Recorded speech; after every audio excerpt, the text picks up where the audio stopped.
ధర్నా కార్యక్రమానికి అధ్యక్షత వహిస్తూ కార్యక్రమాన్ని నిర్వహిస్తున్న రమగారు, ఈ కార్యక్రమంలో నాతో పాటు హాజరైన సిఐటి జిల్లా అధ్యక్షులు కామెడి దాసరి పాండే గారు, ముఖ్యంగా వర్షాన్ని సైతం లెక్క చేయకుండా సుదూర ప్రాంతాల నుంచి నారాయణపురం నుంచి రాజపేట దాకా ఎవరు వదలకుండా అందరూ లేట్ అయినా వచ్చిన మీ అందరికి కూడా ముందుగా ఉద్యమాభివందనాలు తెలియజేస్తా ఉన్నా.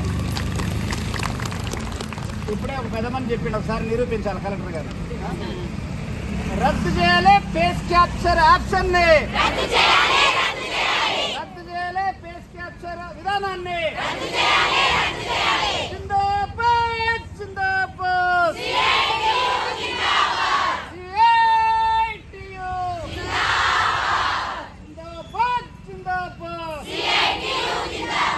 పరిష్కరించాలి అంగన్వాడీ ఉద్యోగుల సమస్యలని, పరిష్కరించాలి అంగన్వాడీ ఉద్యోగుల సమస్యలని, నెరవేర్చాలి ఎన్నికల ముందు రేవంత్ రెడ్డి గారు ఇచ్చిన హామీలని, నెరవేర్చాలి ఎన్నికల ముందు రేవంత్ రెడ్డి గారు ఇచ్చిన హామీలని. మీ అందరికీ మన నాయకులు చాలా విషయాలు మాట్లాడి మీ దృష్టికి తీసుకొచ్చినారు. మనం ఈరోజు రాష్ట్ర వ్యాప్తంగా ధర్నా కార్యక్రమంలో భాగంగా ఇక్కడ మనం అందరం కూర్చున్నాం. ఇవాళ మనం పెట్టిన ఈ డిమాండ్స్ అన్నీ కూడా ఒకసారి అంగన్వాడీ వ్యవస్థ వచ్చినప్పుడు ఏ ఉద్దేశంతో వచ్చింది, ఇప్పుడు ఈ వ్యవస్థని ఏం చేయదలుచుకుంది ప్రభుత్వం అనేది ఒకసారి మనమే కాదు యావత్ ప్రజానికం కూడా ఆలోచించాల్సిన అవసరం ఉంది. ఇది ఆనాడు ఇందిరాగాంధీ 1975 అక్టోబర్ 2న ప్రారంభించమని చెప్పి గొప్పగా ప్రారంభించిన సంతోషం, దేశంలో అనేక ఫలితాలు కూడా వచ్చినాయి. కానీ ఆ రోజు అంగన్వాడీ వ్యవస్థను ప్రారంభించేటప్పుడు వాళ్ళు చెప్పినది ఏంటి, ఈ దేశంలో శిశు మరణాల రేటు ఎక్కువ ఉన్నది, గర్భిణీ స్త్రీలు సమస్యల్లో ఉన్నారు, వాళ్ళకి పోషకాహారం అందించాలని చెప్పి, విద్యను అందించాలని అనేక అంశాలని ఆ రోజు ఐసీడీఎస్ ప్రారంభించేటప్పుడు పెట్టినారు. అవునా కాదా? ఇవాళ తల్లులో పోషకాహారం అందించే ఉద్దేశం ఉన్నదా లేదా ఈ పథకం? మరి పిల్లల్లో పోషకాహార లోపం ఉన్నదని పథకం పెట్టిందా లేదా? మరి పెట్టినప్పుడు ఇవాళ ఈ దేశంలో ఎవరిపైనా ఇప్పుడు మనకు అంతకు ఉండాలి, మన ఎమ్మటే వచ్చింది ఫోన్లలో, ఈ దేశంలో పోషకాహార లోపం ఉన్నదా లేదా అని చెప్తే భయంకరమైన పోషకాహార లోపం ఉన్న ఈ దేశంలో విద్యార్థులు 6 సంవత్సరాల లోపల విద్యార్థుల్లో పోషకాహార లోపం వేటికి కొనసాగుతున్నది. ఈ దేశంలో ఒక 5 రాష్ట్రాల్లో ప్రమాదం ఉంటే అందులో మన తెలంగాణ కూడా ఉన్నది. దేశవ్యాప్తంగా పోషకాహార లోపం ఉన్నది. 6 సంవత్సరాల విద్యార్థుల్లో 42% పోషకాహార లోపం ఉన్నదని మనం చెప్పేది కాదు. అది నేషనల్ ఫ్యామిలీ హెల్త్ సర్వే చెప్తున్నది. 2021-20 సర్వే, ప్రభుత్వం చేసిన సర్వే, ఇది మనం చేసింది కాదు.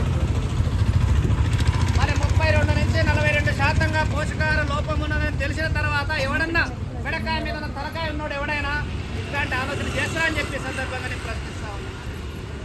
మరి వాళ్ళ ఎందుకు ఈ అంగన్వాడీ సెంటర్లు అంటే అంత చులకన? మరి సుఖేందర్ రెడ్డి వెనకడ ఏం చదువుకుంటో తెలియదు, కానీ చదువుకుంటే అర్థమయ్యేది ఆయనకి.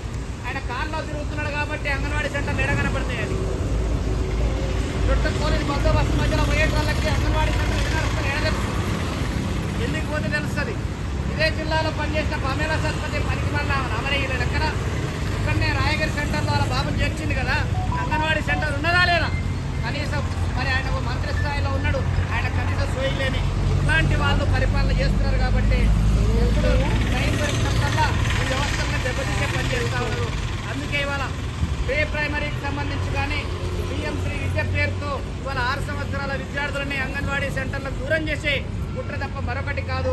అందుకే మన ఈ ప్రీ ప్రైమరీ విధానాన్ని కానీ పిఎం శ్రీ విద్యను కానీ ఐసీడీఎస్ నుంచి వేరు చేయాలని ఆలోచన నిర్మించుకోవాలని చెప్పి సందర్భంగా మనం డిమాండ్ చేస్తా ఉన్నాం. అదే కాదు, ఇవాళ ఇంతకుముందే మన వాళ్ళు మాట్లాడేటప్పుడు చెప్పినారు, భువనగిరి టౌన్కి సంబంధించి భూలక్ష్మ భాగ్య చాలా మంది మన అవస్థలన్నీ ఒక మాటలు అర్థమయ్యేటట్టుకున్నాయి. అంగన్వాడీ టీచర్లనంటే నిజంగా పేరుకేం చెప్పుకోవడానికి గవర్నమెంట్ కొలువులాగా ఉంటుంది. చూసుకొని మురుగా చెప్పుకొని అన్నట్టు మన బాధ. చెప్పుకోవడానికి గవర్నమెంట్ కొలువే కానీ బాధలు మాత్రం చెప్తే ఇవ్వడం చేస్తాడంత. మరి వాళ్ళ నిత్యం తిప్పుతూ సర్వేల పేరుతో ఇవాళ ఫేస్ హ్యాకర్ పెట్టి ఆ క్యాప్చర్ ఫేస్ క్యాప్చర్ ఏదో పెట్టిండు. ఆ ఫేస్ ఫేస్ క్యాప్చర్లో ఆధార్ కార్డుకు లింక్ ఉన్న ఫోన్ నెంబర్కు ఓటీపీ పోతుంది. ఈ ఫేస్ క్యాప్చర్ ఎంత ఆలోచన గవర్నమెంట్కి మనం అంటే అంగన్వాడీ టీచర్ అవినీతి చేస్తుందన్న. ఇవాళ కోట్లాది రూపాయలు ఈ దేశంలో 45 లక్షల కోట్ల బడ్జెట్ పెట్టాడు మోడీ సార్. ఎక్కడ పోయిందో ఆ 45 లక్షల కోట్లు? అది గతి లేదు. ఈడ రాష్ట్రంలో 1,95,000 కోట్ల బడ్జెట్ పెట్టారు. దేనికి దిక్కు దివాలా లేదు. కానీ అంగన్వాడీ టీచర్ కాడికి వచ్చేసరికి కోట్ల రూపాయలు మాయమవుతున్నట్టు. ఇవాళ మీరు ఫుడ్ ఇస్తున్నారా లేదా, బెడ్ ఇస్తున్నారా లేదా, పాలు ఇస్తున్నారా లేదా, గుడ్డు ఇస్తున్నారా లేదా, గుడ్డు మీద నెంబర్లతో సహా ఎంచుకున్నారు. కానీ ఇన్ని రకాల క్యాప్చర్ చేయడం అని చెప్పి, సర్వే చేయడం అని చెప్పి రకరకాల టార్చర్ పెట్టి మనసులను ఒక మానసిక వేదనకు గురి చేస్తూ ఉన్నారు. ఇవాళ అంగన్వాడీ టీచర్లు తీవ్రమైన మానసిక ఒత్తిడి గురై ఉన్నప్పటికీ ప్రస్తుతం కనపడతా ఉన్నది. అందుకే పని భారాన్ని తగ్గించాల్సిన అవసరం ఈ ప్రభుత్వం పైన ఉంది. మరొక వైపు అంగన్వాడీ టీచర్ పనులే కాకుండా ఇలా పిఎల్ఓ డ్యూటీల పేరుతోటి సతాయిస్తున్నారు కదా. అసలు అంగన్వాడీ ఉద్యోగానికి పిఎల్ఓకి ఏం సంబంధం ఉన్నది? మీకు ఇస్తున్న జాబ్ కార్డులో పిఎల్ఓ డ్యూటీ చేయాలని అంగన్వాడీలకి అమ్మ పిఎల్ఓ డ్యూటీ చేయాలని అంగన్వాడీగా చేయాల్సిందే బాలింతలో పిల్లలకు సంబంధించి తప్ప ఈ డ్యూటీ చేయమని ఎక్కడ లేదు. కానీ వాళ్ళ పిఎల్ఓ డ్యూటీ పేరుతో తిప్పడం. మన అదే రోజు మన కార్యక్రమం ఉన్నది అని అంటే ఆ పిఎల్ఓలు మాత్రం బయటికి రావద్దు అని చెప్పి ఆయన ఖచ్చితంగా మీరు డ్యూటీ చేయమన్నారు. ఎందుకంటే ఎన్నికల కమిషన్ ఇవాళ అడ్డమైన పని అంతా చెప్పి కనీసం ఇవ్వాల్సిన వేతనం ఇయ్యరు. ఒకవైపు టార్చర్ పెడుతుంటారు. అందుకే ఈ పని ఒత్తిడి కోసమే ఆవేదన చేస్తాడు.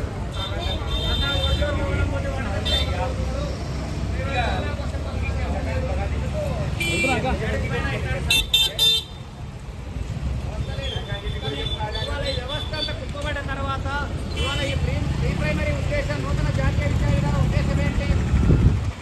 6 సంవత్సరాల్లో పిల్లల్ని గవర్నమెంట్ స్కూలు లేకపోతే విడిగా పాఠశాల నడపడానికి అనుమతించిన తర్వాత వాళ్ళు మన అంగన్వాడీ సెంటర్కి వస్తారమ్మా. వేరే దగ్గర పెట్టిన తర్వాత మరి మీరు ఎవరికి చెప్పాలి? మీరు ఎవరికి ఉపకారం అందియాలి? అంటే బొమ్మను లేక పొగబెట్టినట్టు అంగన్వాడీ సెంటర్లను ఎత్తేసే పని తప్ప మరొకటి కాదు. మరొక వైపు ప్రైవేట్ స్కూళ్ళకు విచ్చలవిడిగా అనుమతిస్తున్నారు. వాళ్ళు ఏ ప్రైవేట్ స్కూలు పోయినా ఆ ప్రైవేట్ స్కూళ్ళలో పోతే ప్రైవేట్ స్కూళ్ళలో అసలు 6 సంవత్సరాల్లో పిల్లగాడు ఏం చదువుతాడు? ఈ హైదరాబాద్ చుట్టుపక్కల నుంచి బస్సులు వస్తున్నాయి. మన ఒకరిని అడిగిన 6వ తరగతి అట 2.5 లక్షలు. ఆయన బస్సు పోతే 6వ తరగతి 2.5 లక్షలు. మరి వాడు ఏం చదువు చెప్తాడు, ఏం తిండి పెడతాడు? తిండి కూడా కాదు, ఇంకే పోయేసి పిల్లగాడు పోతున్నా అడిగిన. మరి అట్లా స్కూళ్ళు ఒకవైపు ఉన్నాయి. ఈ 6 సంవత్సరాల్లో పిల్లగాడు ఏం చదువుతాడు, ఏం చెప్తావు, ఏం తీర్చిదిద్దుతాడు? వాళ్ళ పిల్లల పైన మానసిక ఒత్తిడి వాళ్ళపైన కూడా భారం పడేటట్టుగా ఒక ఆరోగ్యకరమైన వ్యవస్థని నిర్మించాల్సిన ప్రభుత్వాలు ఉద్దేశపూర్వకంగా ఇవాళ పిల్లలని ఇవాళ పెరుగుతున్న బాల్యాన్ని చూస్తే ప్రతి ఒక్కరు కూడా ఇవాళ ఆందోళనకరంగా ఉన్నారు. పిల్లలని వాళ్ళని పట్టించుకునే పరిస్థితి లేదు. అందుకే ఇవాళ ప్రభుత్వం ఉద్దేశపూర్వకంగా అంగన్వాడీ వ్యవస్థను ఎత్తేయడం కోసమే ప్రైమరీ విద్యా విధానాన్ని ఉద్ధరించాలనే ఉద్దేశం కాదు. అందుకే ఇవాళ అంగన్వాడీ సెంటర్లను ఎత్తివేసే కుట్రనే ఉపసంహరించుకోవాలని చెప్పి ఈ సందర్భంగా మనం డిమాండ్ చేస్తూ ఉన్నాం. అదే కాదు ఇవాళ విద్యార్థులకు సంబంధించి బోధనా బాధ్యత అంగన్వాడీ టీచర్లు చదువు చెప్పలేరా? 6వ తరగతిలో అంగన్వాడీ టీచర్లు చదువు చెప్పలేరా? బయటికి ఎందుకు పంపిస్తున్నారు? ఏ ప్రైమరీ పేరుతో ఇంకో పేరుతో పిఎం3 పేరుతో బయటికి ఎందుకు పంపాలంటే అంగన్వాడీ టీచరు చదువు చెప్పలేదు. మరి అంగన్వాడీ టీచర్ చదువు చెప్పకపోతే ఇన్నేళ్ళు చేసింది ఏంటిది? ఇన్నేళ్ళు అంగన్వాడీ టీచర్ చదువు చెప్పలేట. ఇప్పుడు ఎందుకు వచ్చింది ఆలోచన? అంటే విద్యార్థులకు చదువు అందించాలనేది కాదు ఆలోచన. ఒకవేళ విద్యార్థులకు నాణ్యమైన విద్య అందించాలంటే అంగన్వాడీ టీచర్లకు ఇంకా ఏమైనా ట్రైనింగ్లు పెట్టి నువ్వు ఆశించాలని చెప్పాలి. ఇంగ్లీష్ విద్యకి ఏమైనా అంగన్వాడీ సెంటర్లు పెట్టేయమా? అంగన్వాడీ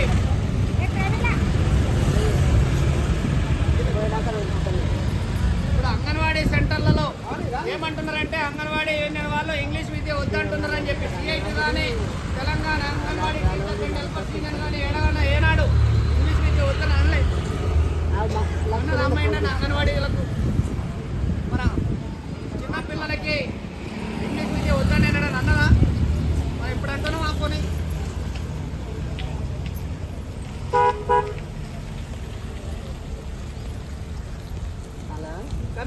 ప్రభుత్వమే ఉద్దేశపూర్వకంగా మనం చేస్తున్న ఆందోళన అసలుకే ఎసరిపెట్టే ఆలోచనలో వాళ్ళు ఉన్నారు. అంగన్వాడీ వ్యవస్థనే లేకుండా చేయడం, దాన్ని ప్రశ్నిస్తుంటే దీన్ని పక్కదారి పట్టేయడానికి ఇవాళ అంగన్వాడీ టీచర్స్ లేదా అంగన్వాడీ నేను ఇంగ్లీష్ విద్య తప్పుడు ప్రచారం చేస్తున్నారు. ఇంగ్లీష్ విద్యకు మన వ్యతిరేకం కాదు, ఇంగ్లీష్ విద్య కావాల్సిందే. కానీ అంగన్వాడీ సెంటర్లు ఉన్నాయి, ఆ సెంటర్ల ద్వారా అందించండి. అంగన్వాడీ సెంటర్లకు సంబంధించి మీరు ఏం నాణ్యమైన ఇంకా మీరు ఏం ఆశిస్తారో ఈ సెంటర్ల ద్వారా దాన్ని ప్రమోట్ చేయాలి తప్ప విద్యార్థులు 6 సంవత్సరాల్లో విద్యార్థులను విడిది తీయడానికి లేదు అని చెప్పి మనం ఈ సందర్భంగా డిమాండ్ చేస్తాం. అదేవిధంగా ఇవాళ జీతానికి సంబంధించి చూస్తే అంగన్వాడీ టీచర్కి ఇస్తున్న జీతం 13,650. మొన్న మనం సిఐటిగా సర్వే చేసినాం, ఏడాది కింద సర్వే చేసినాం. అసలు ఏ కుటుంబాలు ఎంత బతుకుతున్నాయని చెప్పి అట్లా మేము దుర్గపల్లిలో చేసినాం, రాజపేటలో జరిగింది, ఇక్కడ బొమ్మల రామాలలో చేసినాం. ఒక కుటుంబానికి పోయి మొత్తం సర్వే చేస్తే పొద్దుగాల 2 కిలోల బియ్యం పొయ్యి మీద పెట్టిన కానుంచి రాత్రి అన్నం దాకా లెక్కేసినాం.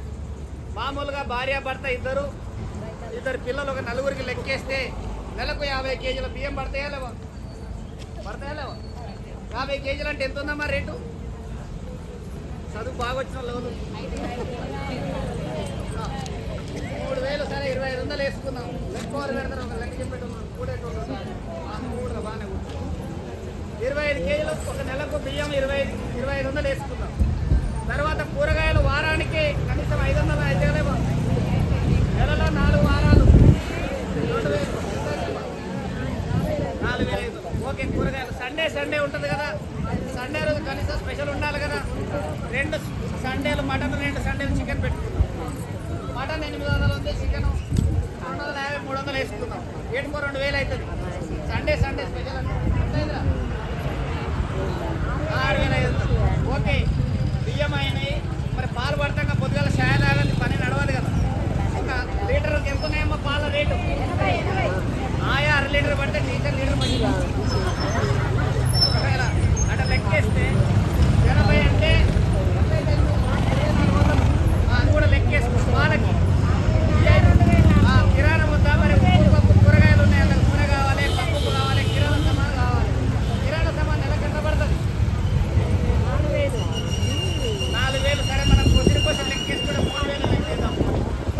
12,000 ఇదైందా? ఇప్పుడు ఫోన్ మీ దగ్గర ఒకటి ఉంది, ఇంట్లో మీ ఆయన దగ్గర ఒకటి ఉండాలిగా. కూరగాయలు ఉంటున్నాం మళ్ళీ ఇంట్లో వాళ్ళకు ఫోన్ కావాలి కదా. ఈ 3 ఫోన్లు రీఛార్జీలు అంతా 299 రీఛార్జ్ చేస్తారు. 3,000, 1,000 రూపాయలు అవుతుంది. నాకు కూడా ఎంత అయింది చెప్తా. ఇంట్లో టీవీ ఉంటుంది, టీవీ కనెక్షన్ 300 రూపాయలన్నా మినిమం ఉండాలి కదా. అది లెక్కేసి వీటితో పాటు 2 పిల్లలు ఉంటే వాళ్ళ మళ్ళీ పంపాలి కదా. వాళ్ళ చదువులు, వాళ్ళ ఖర్చులు ఉంటాయి కదా. ఇప్పుడు మన పరిస్థితి ఏంటంటే చిన్న స్థాయి ఉద్యోగి ఎవరైనా నేనే ఇట్లయినా నా పిల్లల్ని కొంచెం మంచిగా చెప్పాలి, మంచిగా చదివించాలి, కాన్వెంట్ పంపాలి, లేకపోతే ఇంకోటి పంపాలని పంపుతున్నాం. ఏ స్కూల్ పోయినా ఎంత మామూలు స్కూల్ దానికైనా 20,000 సంవత్సరానికి కట్టుకుంటాం. 2 పిల్లలు అంటే 50,000 రుణాన్ని పెట్టుకున్నా నెలకు ఎంత పడుతుంది? 3,000 ఫీజు పడుతుంది. 6,000 పడుతుంది. ఏమైనా స్కూల్ ఫీజే అంటున్నాను, 4,000 పడుతుంది. అది కూడా కొనుక్కోండి. దీంతో పాటు ఈ మధ్యలో ఇంటికి చుట్టాలు రాడా కూడా ఒకటి వస్తాడు, లేదా మనమన్నా పోతాం. కట్నాలు వేయాలి, మొత్తం వస్తారు.